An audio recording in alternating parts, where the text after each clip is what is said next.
Okay, in this section, we're going to continue along our pathway of blood flow. We're done with all the arterial, so now we have arrived at the capillaries. So let's see what their role is. So if you need to, take a minute and review the structure of capillaries. Generally, we don't need to know the specifics of the three types of capillaries, just a continuous capillary. And specifically, let's talk about the capillary bed.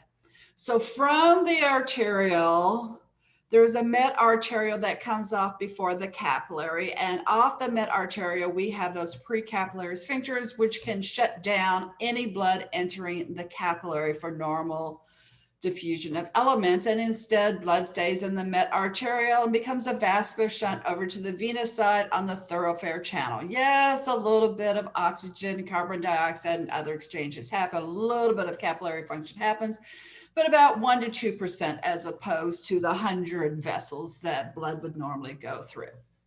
But the whole point is to look at this and to realize we've got one vessel in, we've got one vessel out, and between them we have like 100 different vessels, and they're all smaller. And they are going to affect the speed or velocity that blood flows through the capillary. So if we look on the far left at the arterial side, and we say that's like the equivalent of our baseline for the cross-section area of the vascular bed, and on the venous side, we end up to pretty much the same place. What happens is as the blood vessels start branching, the total area starts increasing. And then on the venous side, once the branches start coalescing back down, then the cross-sectional area will decrease.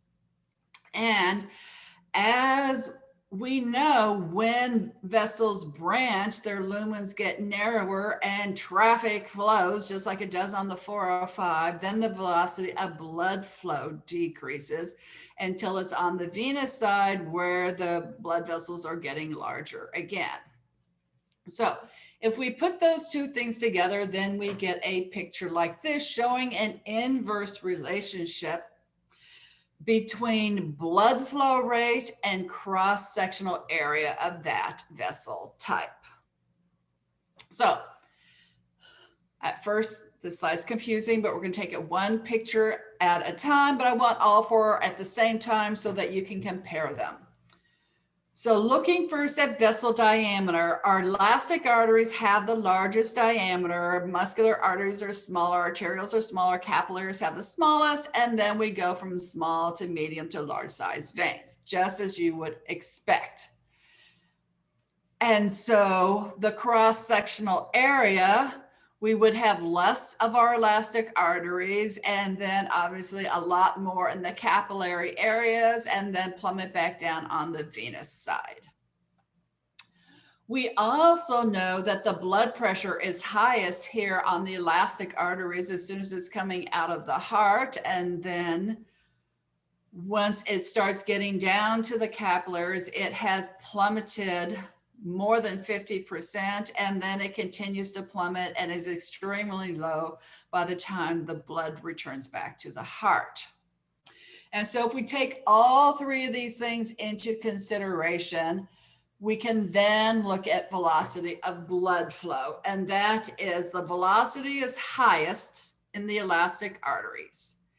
It drops in muscular arteries. It drops even more in arterioles. It's the lowest in capillaries and in our small venules and veins. And then as veins enlarge slightly, the velocity will increase, but it never increases more than about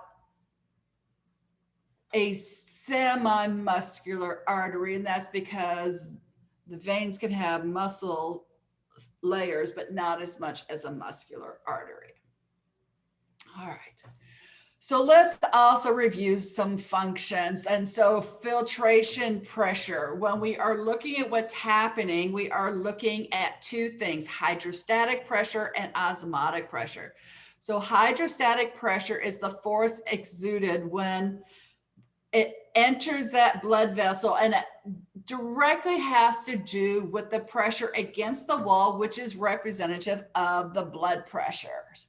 So in capillaries, the capillary hydrostatic pressure is the capillary blood pressure. And so it's going to decrease from the arterial side over to the venous side. In contrast to that, the osmotic pressure is the force that's created by things in the blood, in the plasma, that cannot diffuse through. And as we saw when we looked at the proteins that were in the plasma, over 50% of it is albumin. So albumin is the number one driving force of the osmotic pressure.